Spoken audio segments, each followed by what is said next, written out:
My fringes, 1611 with me cause I'm on a mission. Talking sheep, I pay the cost, me and my lines really living. I don't need no glory, you don't have to know my story. Glad I made it out this world cause this world was never for me.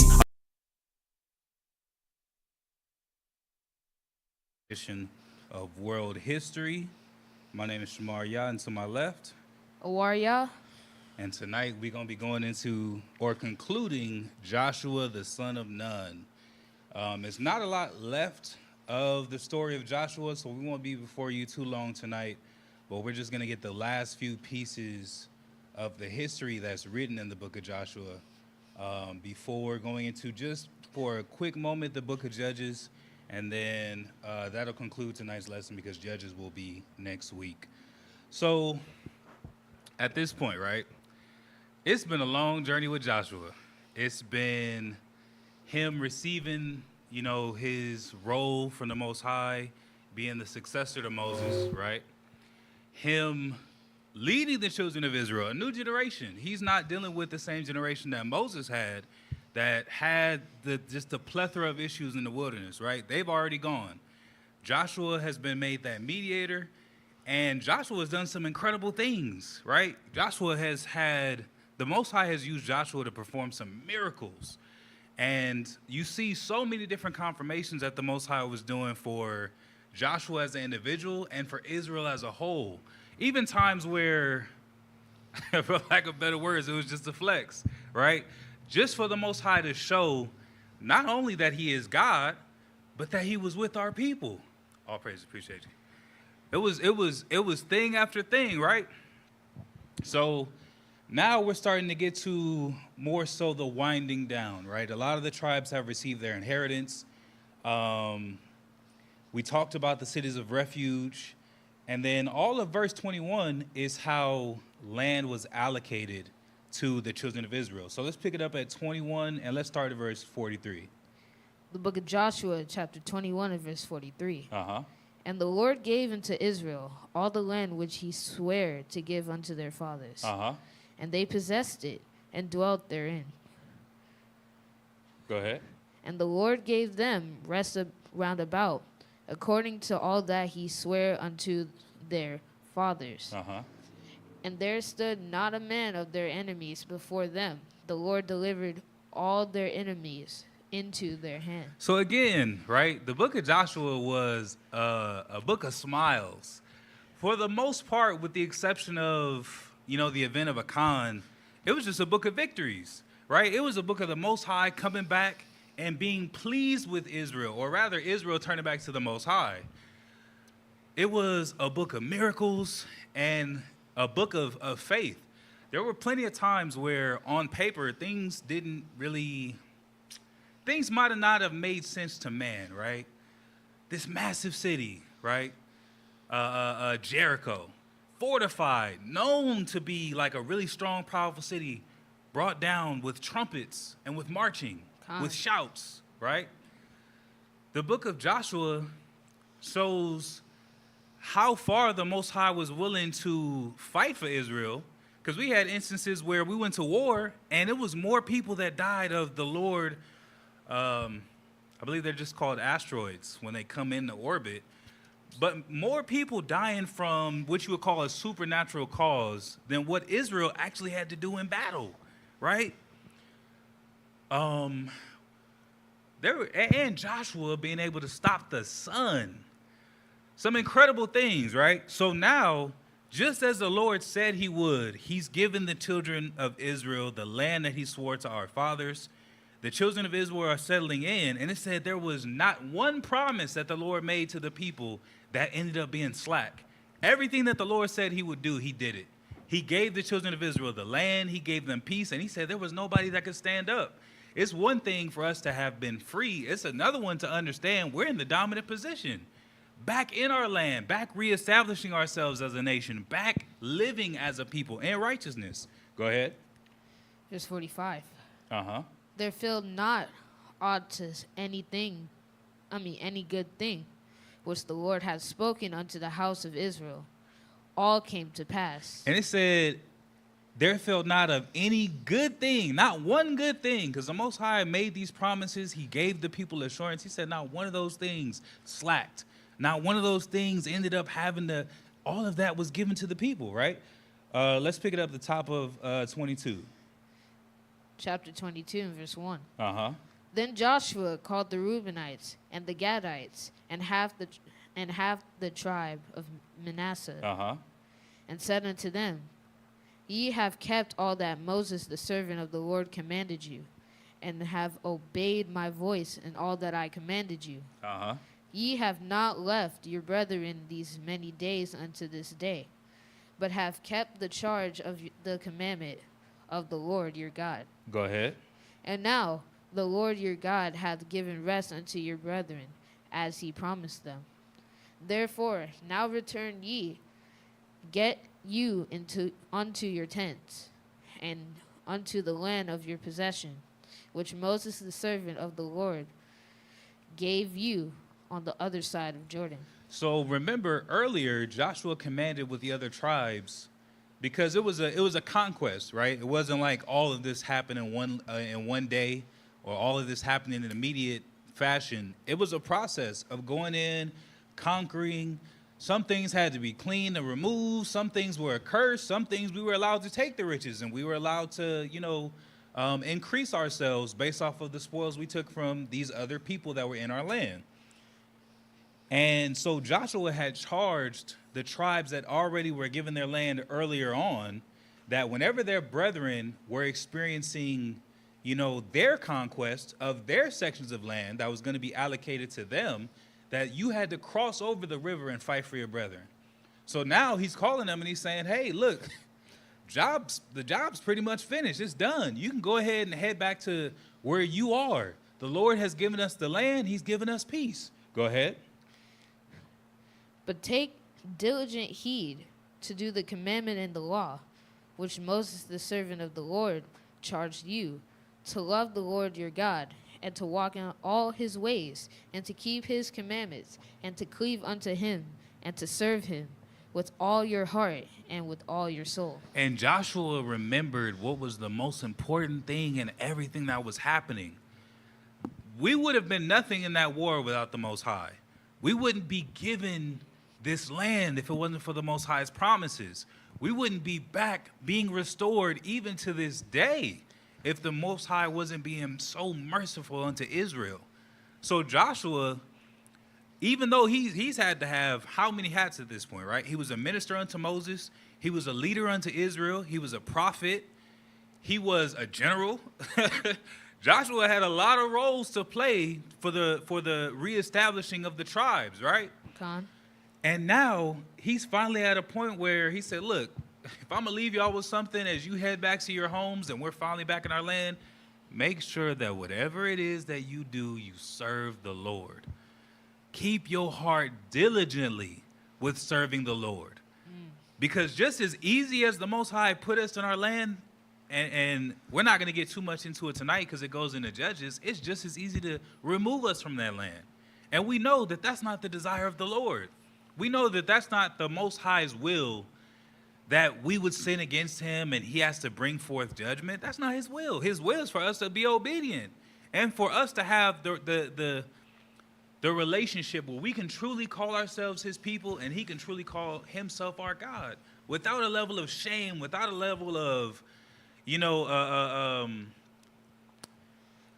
I won't say recourse, but basically without what it's been before, where the children of Israel, murmured and all that type of stuff and made it grievous, right?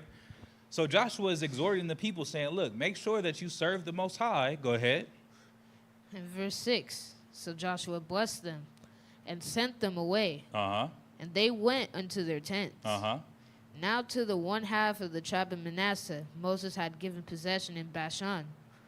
But unto the other half thereof gave Joshua among their brethren on this side Jordan, westward. Uh-huh. And when Joshua sent them away also into their tents, then he blessed them. Go ahead. And he spake unto them, saying, Return with much riches unto your tents, and with very much cattle, with silver, and with gold, and with brass, and with iron, and with very much raiment.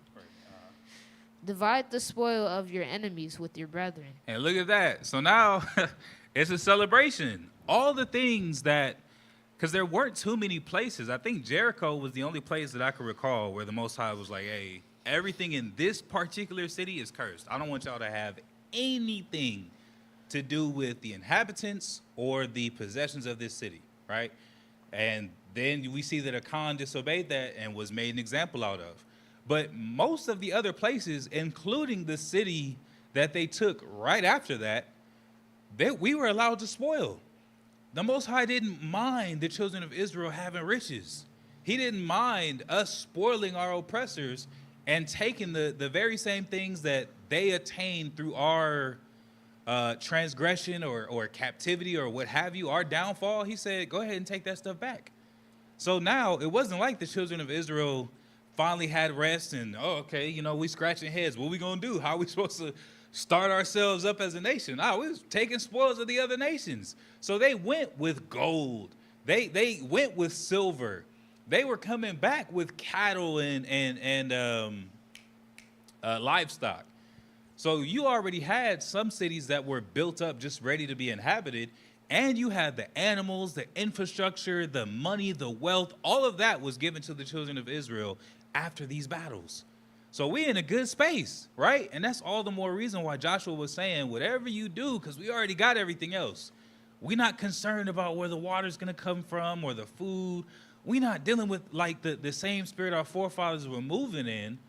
But now the next part of the battle begins. Make sure that you serve the Lord. Make sure that you fear the Lord, right? Con. Where were we at? Verse 9. Go ahead.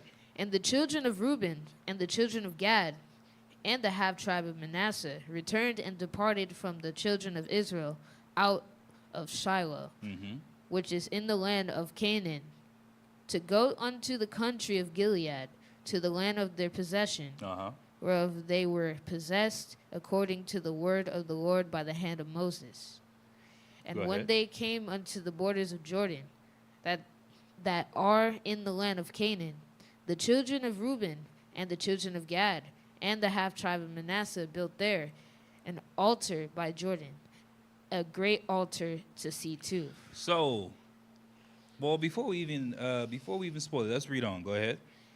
And the children of Israel heard, say, behold, the children of Reuben and the children of Gad and the half-tribe of Manasseh have built an altar over against the land of Canaan, in the borders of Jordan, at the passage of the children of Israel. Go ahead. And when the children of Israel heard of it, the whole... Whoa. My bad. You got it. To stand before you unto this day. One man of you shall... Hold on. 22 and 12. 22 and 12. Oh, wait, my bad. I'm tripping. Verse 22 and verse 12.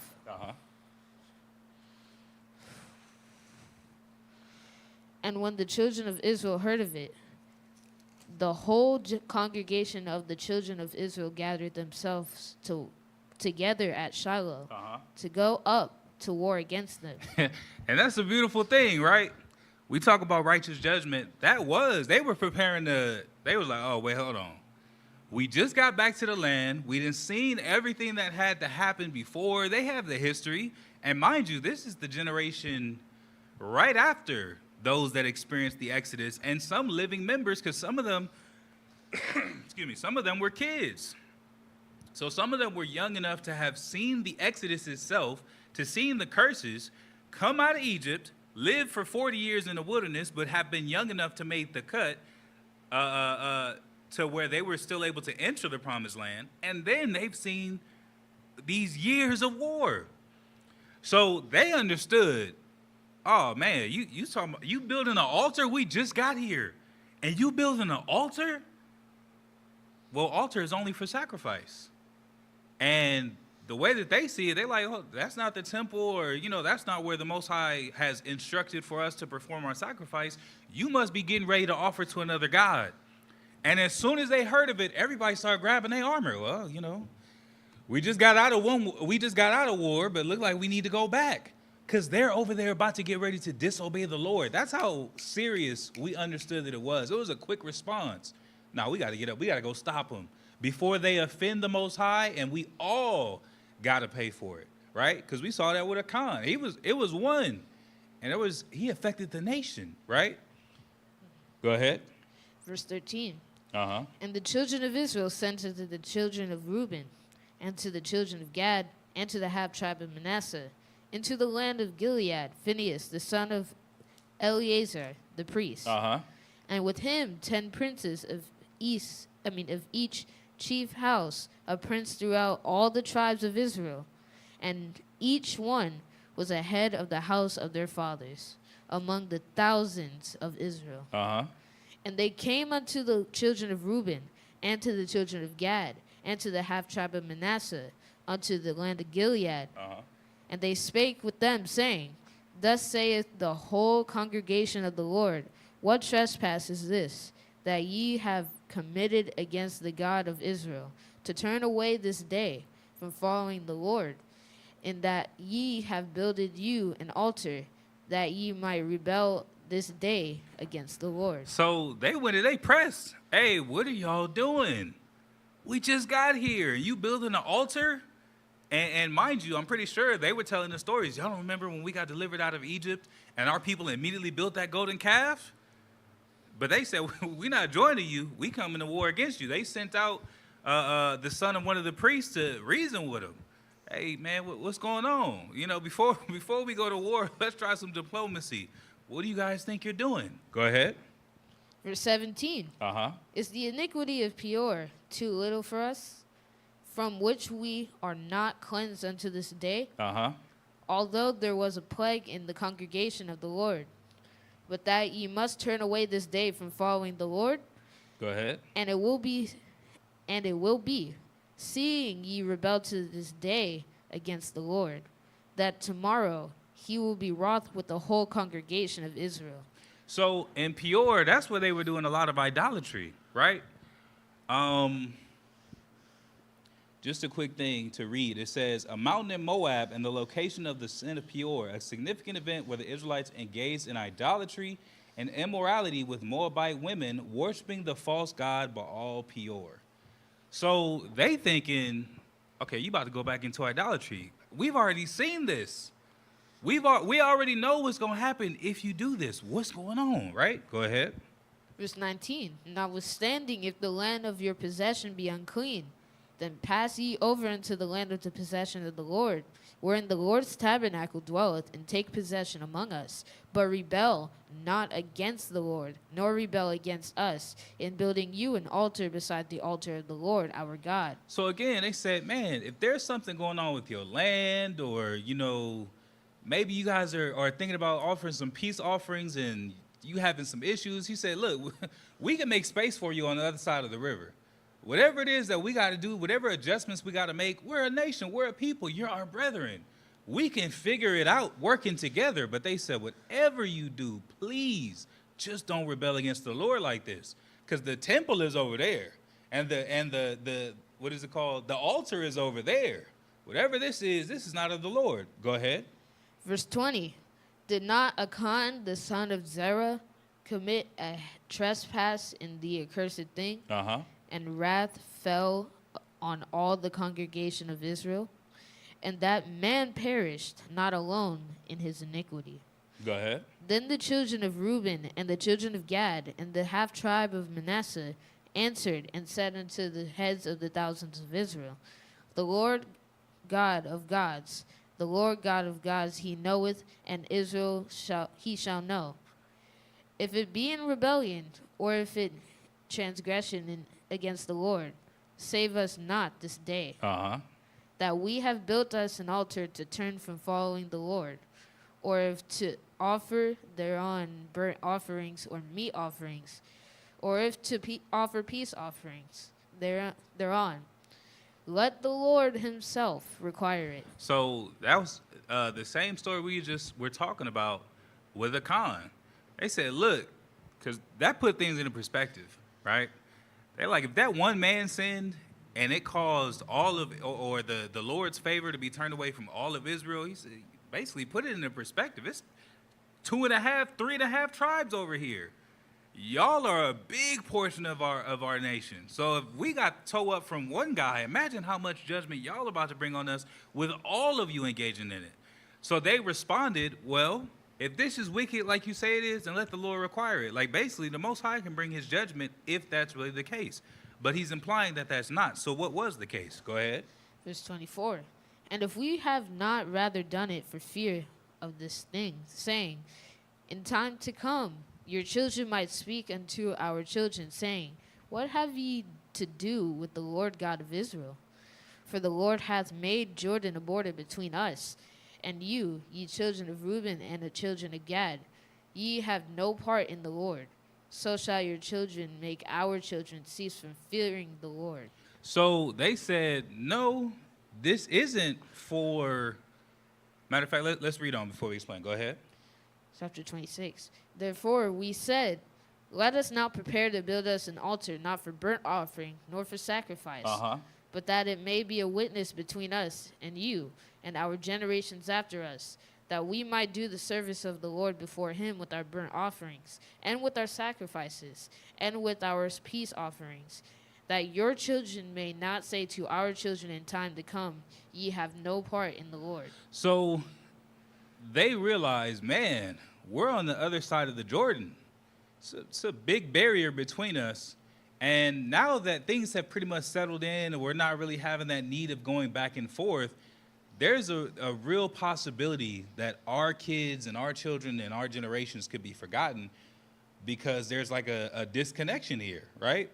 And so they were pretty much planning ahead saying, we're going to build an altar according to the specifications of our people and the priests so that in a few generations, those that are closer to the temple can't look over and say, oh, no, you're not our people and you have nothing to do with us. That's why, you know what? That's why the Lord put this river between us, because that's how much he wanted you to be separate. That's some Israelite logic. But look how commonly it's adapted to this day. You're not from around here. You wasn't born on this block. You're not from this city. You're not from if you from over there, stay over there, right?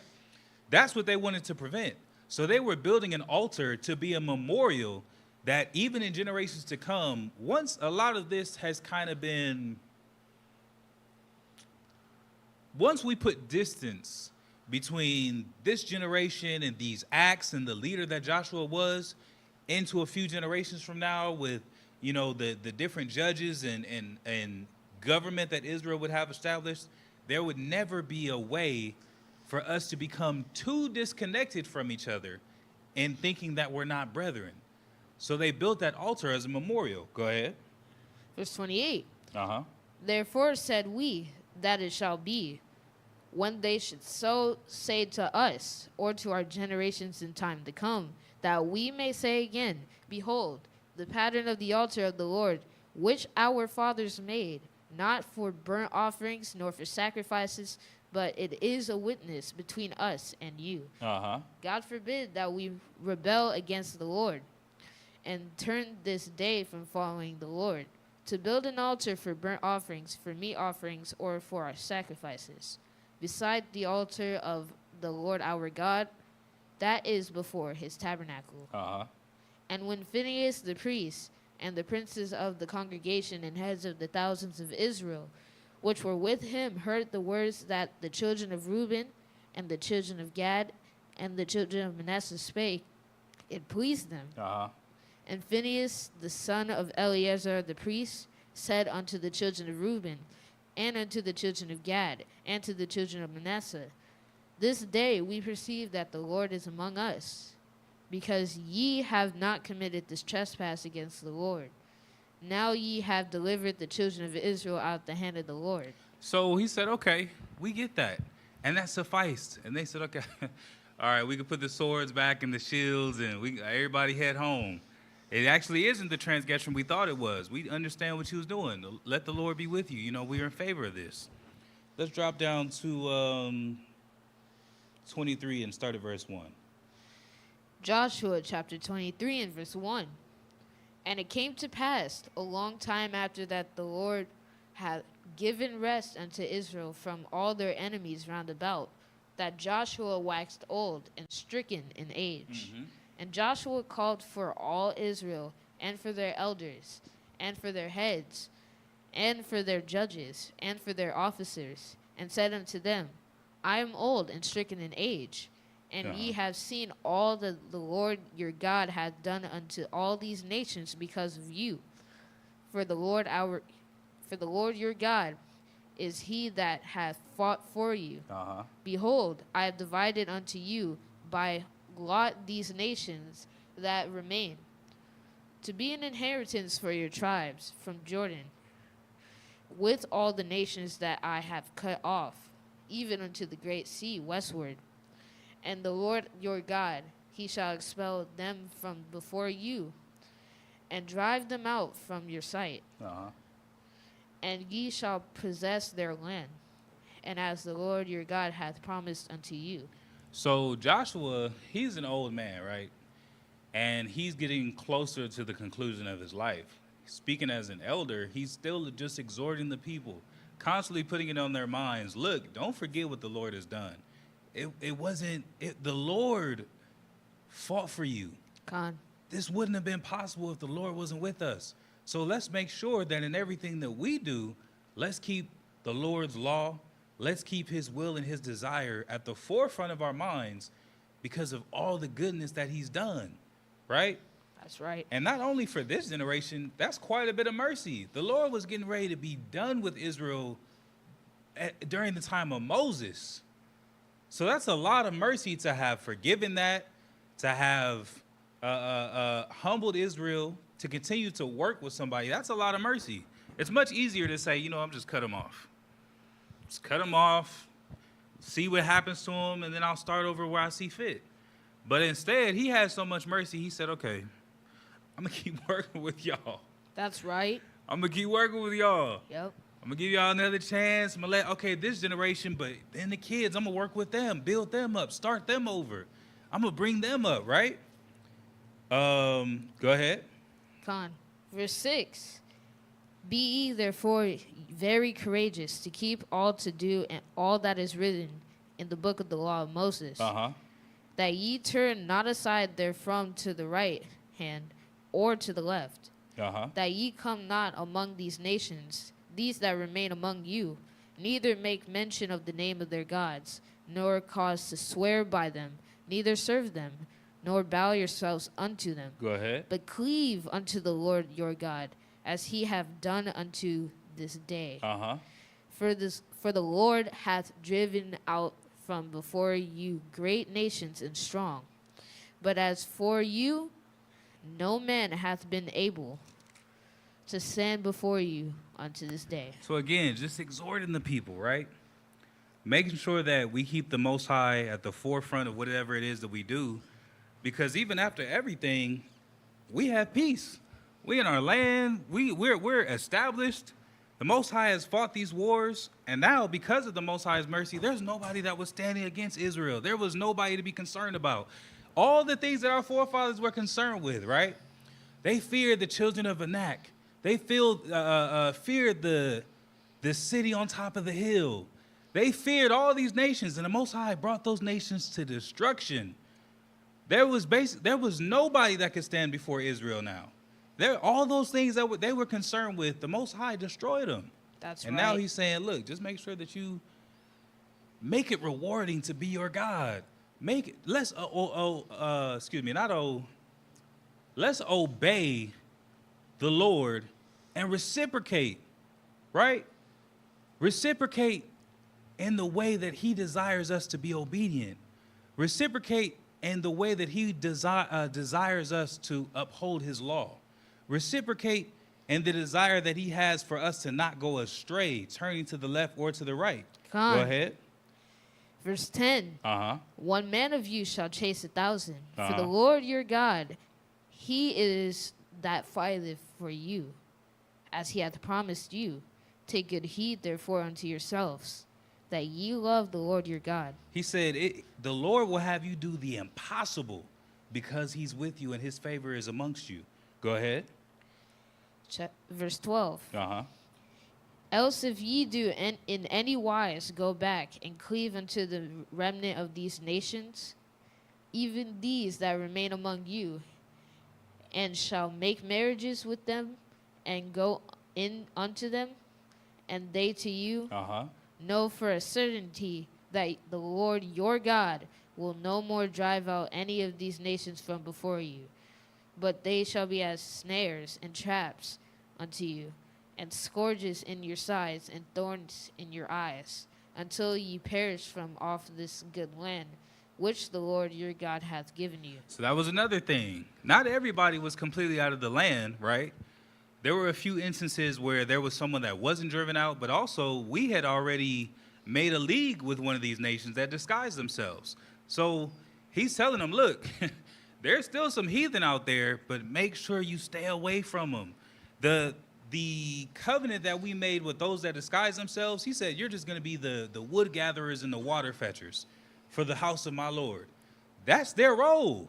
Not for them to be making treaties and giving their sons and their daughters to marriage with our sons and our daughters. He said, look, stay away from these other nations and don't even make mention of the name of their God.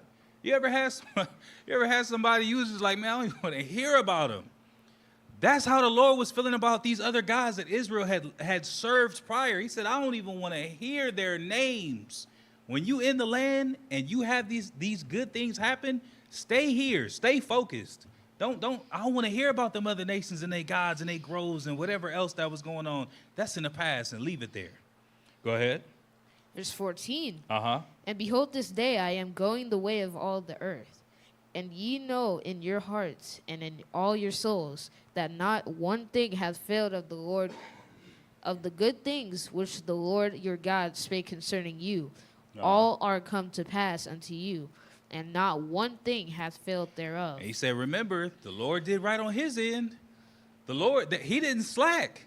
The Lord didn't say, oh, yeah, I forgot to. Oh, man, I was tired. I didn't get around. He said, look, the Lord gave us everything he swore to our fathers. So we need to do the same and do everything that we've promised that we were going to do. Go ahead. Verse 15. Therefore it shall come to pass that as all good things are come upon you, which the Lord your God promised you, so shall the Lord bring upon you all evil things, until he have destroyed you from off this good land, which the Lord your God hath given you.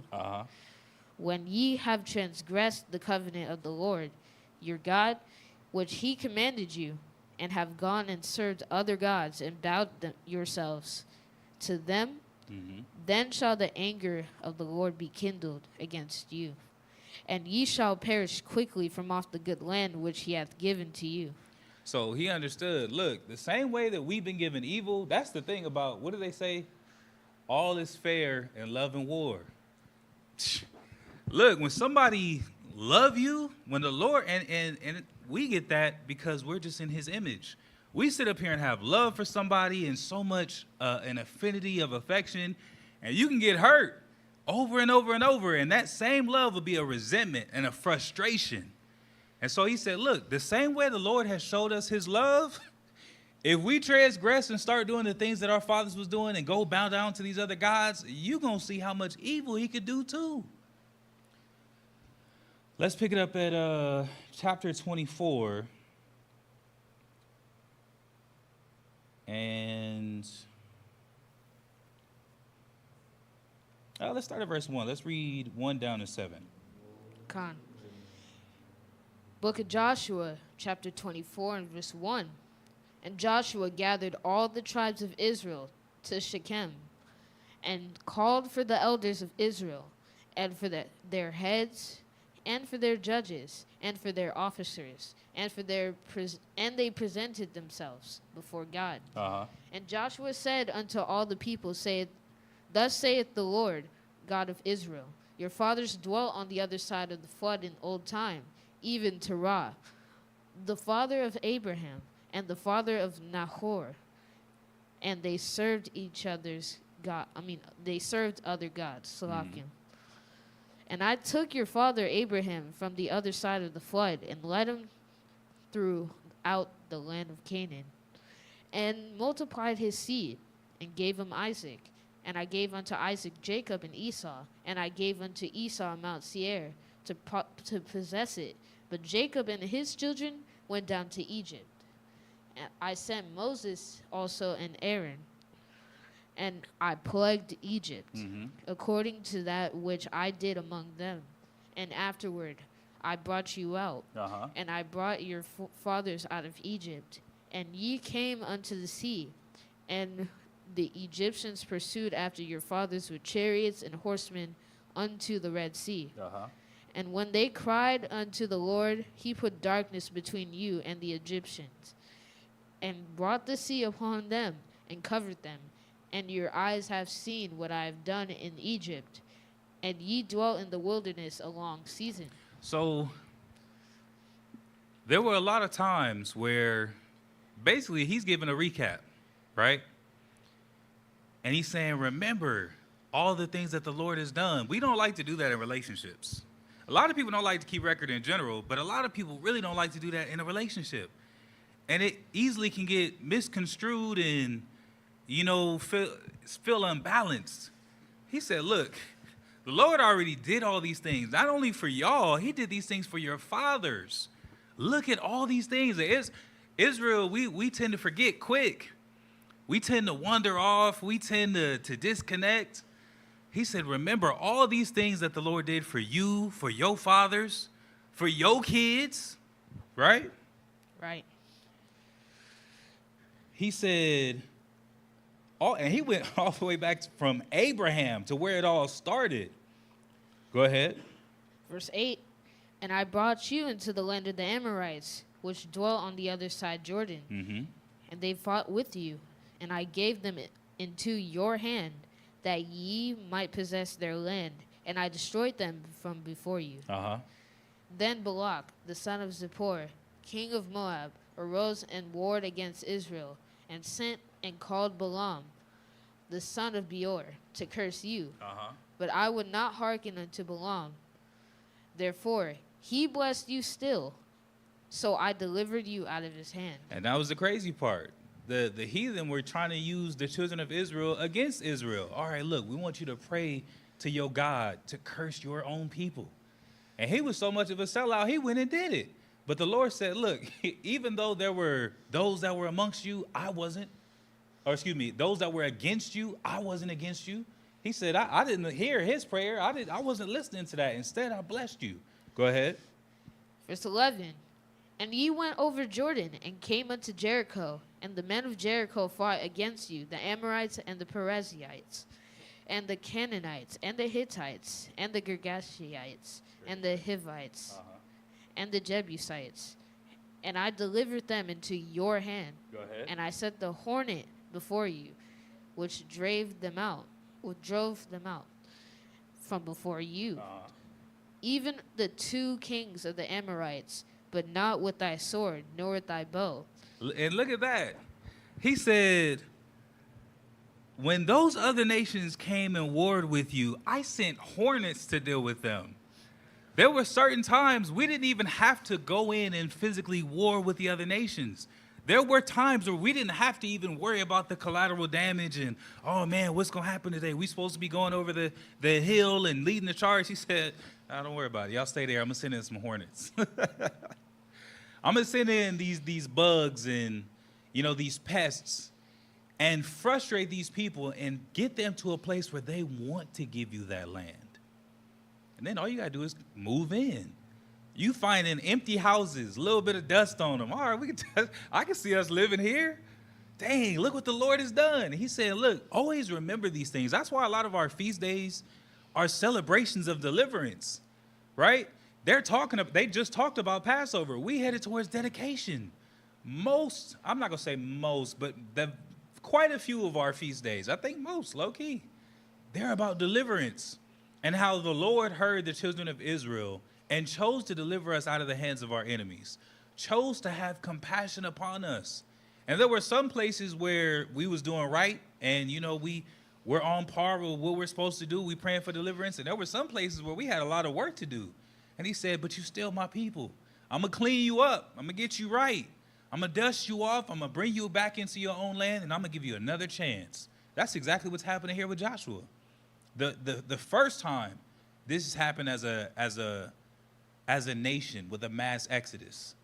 But unfortunately, it won't be the last. Because we are hard-headed, stiff-necked people. But they still were given that exhortation. Remember everything that the Lord has done. It's a lot to celebrate. It's a lot to be grateful for. Sometimes we might not have seen these deliverances in our lifetime, but yet and still, if it wasn't for these moments, we wouldn't be here. If it wasn't for his mercy and his compassion, we wouldn't be here. It's easy to get jaded and frustrated in our circumstance. I think it happens to most people, if not all. But take a step back and look from the outside and look at how much the Lord has done. A year ago, life was different for a lot of people. 2 years ago, 5 years ago, there's people that told themselves, man, I want to give up and just kill myself. That was 10 years ago. Today, their life is better than it's ever been. But if it was not for that one defining moment where something went completely different when they thought it was going to go one way, they wouldn't have been here for a testimony. The same thing with the children of Israel and the way that the Lord has delivered us. If it wasn't for him delivering us out of the hand of the Egyptians, if it wasn't for him bringing those plagues and having them so vexed that they actually released us, if it wasn't for the Lord being with us in the land that we go in to conquer it, we wouldn't even be here. That was years ago from when this is being said. But look at how relevant it is, because they wouldn't even be in the land had those events not taken place. It's just as relevant as tomorrow. These times of salvation that the Lord has delivered Israel is just as important as tomorrow is. It's just as much of a factor to our future as it is our past, because there would have been no future without these moments, without the Lord's mercy. Go ahead. Verse 13. And I have given you a land for which ye did not labor, and cities which ye built not. Go ahead. And ye dwelt in them. For the vineyards and the olive yards which ye planted not do ye eat. Planted not do ye eat. So he said, look, because that's another thing. So basically, and rightfully so, the Lord was just like, look, just keep this in mind. If you need a reason to serve, if you need a reason to be obedient, if you need a reason to, he said, look, I sent in hornets.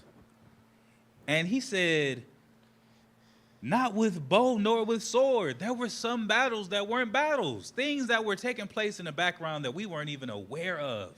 I don't read about the children of Israel during this wilderness being vexed with, all these hornets to the point where we couldn't stand up before the Lord. That's not the case. He said, I did that to your enemies so that they couldn't stand before you. We concerned about a battle, a war, maybe your adrenaline pumping, and you charge the hill, and it's like, oh, damn, this city empty. Where did all the people go? The Lord was like, yeah, I brought hornets in a while ago. While y'all was over there doing that and concerned about this, he said, I was already clearing the land out for you. You didn't have to go in and fight the way you thought you was. Then he said, I've given you land. You didn't have to labor for that land. You didn't have to define the boundaries and cut down all the trees, because that's a big thing we don't really experience. We grow up in cities, at least for us. We grow up in cities. But if you go down south, usually when you have land, it's overgrown. It's not like, okay, I'm going to go to my land on Tuesday and I'm going to start building my house on Wednesday. You go to your land on Tuesday and it's like, ooh, first I'm going to have to cut down trees off this acre. Who knows how many trees it is. Then I'm going to have to remove stumps. Then I'm going to have to put some aggregate in this soil to compact something to be able to build a foundation and then build a house on that. Israel wasn't, at this time, we wasn't having to do all that. You moved into ready-made cities, ready-made homes, ready-made fields. Imagine you pulling up to the land, it's a hot day, and you're like, damn, is them grapes in my yard? Won't he do it? Won't he? Will. Grapes and vineyards, olive yards. He said, you didn't even have to plant these things, but they're all yours. Man, all praises. All praises. Go ahead. Verse 14. Uh-huh. Now therefore fear the Lord, and serve him in sincerity and in truth, and put away the gods which your fathers served on the other side of the flood, and in Egypt, and serve ye the Lord. Go ahead. And if it seem evil unto you to serve the Lord, choose you this day whom you will serve. Whether the gods which your fathers served that were on the other side of the flood, or the gods of the Amorites in whose land ye dwell. But as for me and my house, we will serve the Lord. And that was another thing. He said, look, he said, all of these things, just make sure that you remember the Most High. Look at all the things that he's already done. Just make sure that you keep him at the forefront. He said, and if it seem evil, if this is just something you don't want to do, or, you know, you just too enticed by the God of the Amorites, you just too enticed by the sins that your forefathers committed, he said, then make a choice. Make a choice. Choose who you're going to serve. You want the other nations' gods? He said, then go do that. But as for me and my house, we going to serve the Lord. He said, it's not a question for me. Joshua already knew where his loyalty lied. And that's why he was made the leader. He said, I don't have a question, but I'm going to make sure that y'all know where y'all stand. Make sure that you choose today. Go do what you really want to do. But if you're ready to make that commitment, then stay here. Stay with it. Go ahead. Verse 16. And the people answered and said, God forbid that we would forsake the Lord to serve other gods. For the Lord our God, it is that brought us up and our fathers out of the land of Egypt, from the house of bondage, and which did those great signs in our sight, and preserved us in all the way wherein we went, and among all the people through whom we passed.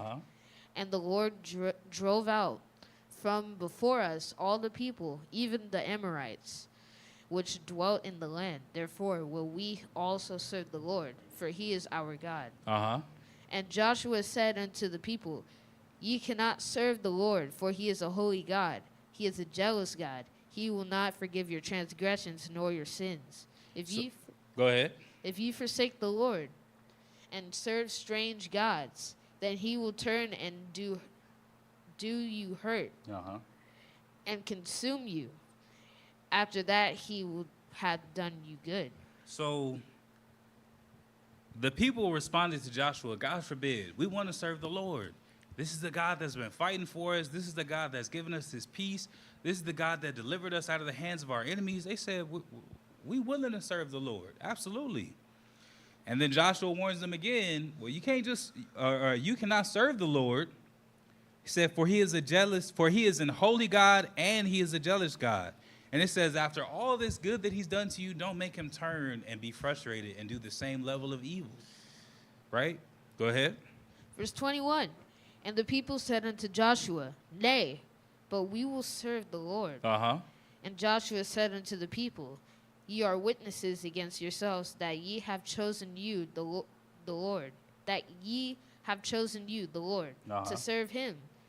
And they said, We are witnesses. So Joshua said, okay, so all y'all see each other agreeing, you're your own witnesses, that you agree to serve the Lord. And they said, that's what we're going to do. Go ahead.